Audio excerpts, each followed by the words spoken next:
ഇന്നൊരു സ്പെഷ്യൽ മുട്ടക്കറി തേങ്ങാപ്പാൽ കൊണ്ടുള്ള മുട്ടക്കറി കേട്ടോ. അടിപൊളി ടേസ്റ്റാണ്. പൊറാട്ടയ്ക്ക്, ചപ്പാത്തിക്ക്, ദോശയ്ക്ക്, ഇഡ്ഡലിക്ക് ഇതിലൊക്കെ പറ്റുന്ന അടിപൊളി കറിയാണ്. ഈ രീതിയിലൊന്നും ഉണ്ടാക്കി നോക്കി. നിങ്ങൾക്ക് ഇഷ്ടപ്പെടുകയാണെങ്കിൽ സബ്സ്ക്രൈബ്, ലൈക്ക്, കമൻറ്റ്സ്.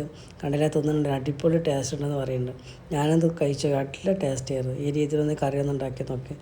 എല്ലാവർക്കും പറ്റുന്നതാണ്. കുട്ടികൾക്കും വലിയവർക്കൊക്കെ എരിവും കുറവാണ്. കുരുമുളകും 2 പച്ചമുളകും മാത്രമേ ഇടുന്നുള്ളൂ ഇതിൽ. ബാക്കി എരിവുകളൊന്നും ഇല്ല. അപ്പോൾ കുട്ടികൾക്കൊക്കെ നല്ല ഇഷ്ടപ്പെടും. എങ്ങനെ ഉണ്ടാക്കാം നമുക്ക് നോക്കാം. ആദ്യം നമുക്ക് കുക്കർ വെക്കാം.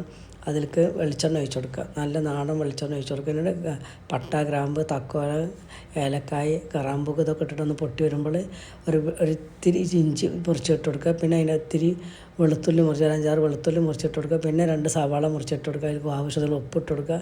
2 പച്ചമുളക് ഇട്ട് നന്നായി വാട്ടിയെടുക്കുക. വാട്ടിയെടുത്ത ശേഷം ഒരു ക്യാരറ്റ് ഉണ്ടല്ലോ അത് മുറിച്ച് അതിലേക്ക് ഇട്ട് കൊടുക്കുക. അതിന് ശേഷം അത് വാടി വന്നു കണ്ടു കഴിഞ്ഞാൽ പിന്നെ നമുക്ക് ഒരു ഉരുളൻകിഴങ്ങ് മുറിച്ചിട്ട് കൊടുക്കുക. പിന്നെ അതിലേക്ക് നമ്മൾ ഇതുണ്ട് കുരുമുളക് പൊടി 1/4 സ്പൂണ് കുരുമുളക് പൊടി ഇട്ട് കൊടുക്കുക. പിന്നെ ഇതുണ്ടല്ലോ പെരിഞ്ജീരകത്തിന് ഒരു 1/4 സ്പൂണ് അതിട്ട് കൊടുക്കുക. ഗരം മസാല 1/4 സ്പൂൺ ഇട്ട് കൊടുക്കുക. നന്നായി വാട്ടി. വേറെ മസാലകളൊന്നും ആവശ്യമില്ല കേട്ടോ. നല്ല ടേസ്റ്റാണ്. അതിന് ശേഷം നമുക്ക് കട്ടില്ലാത്ത തേങ്ങാപ്പാൽ ഉണ്ടല്ലോ, ലാസ്റ്റത്തെ തേങ്ങാപ്പാൽ അത് ഇതിലേക്ക് ഒഴിച്ച് കൊടുക്കുന്നത്. കുക്കർ നന്നായിട്ട് മൂടി വെക്കുക. ആ തേങ്ങാപ്പാൽ ഇതിൽ പിടിക്കാൻ വേണ്ടിയിട്ടാണ്.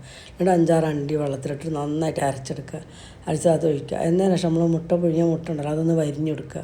വരിഞ്ഞെടുത്ത ശേഷം ആ മുട്ട അതിൽ ഇട്ട് കൊടുക്കുക. മുട്ട ഇട്ടിട്ട് വീണ്ടും ഒന്ന് കുക്കർ മൂടി വെക്കുക. വിസിൽ ഇടണ്ട, ഒന്ന് മൂടി വെക്കുക. മൂടി വെച്ചതിന് ശേഷം നന്നായിട്ട് അടച്ച് തിളച്ച് കണ്ടു കഴിഞ്ഞാൽ പിന്നെ നമ്മളെ കട്ടിയുള്ള തേങ്ങാപ്പാൽ ഉണ്ടല്ലോ, ആദ്യത്തെ തേങ്ങാപ്പാൽ അതാണ്ട് എന്ത് ടേസ്റ്റ്, എന്ത് മണം.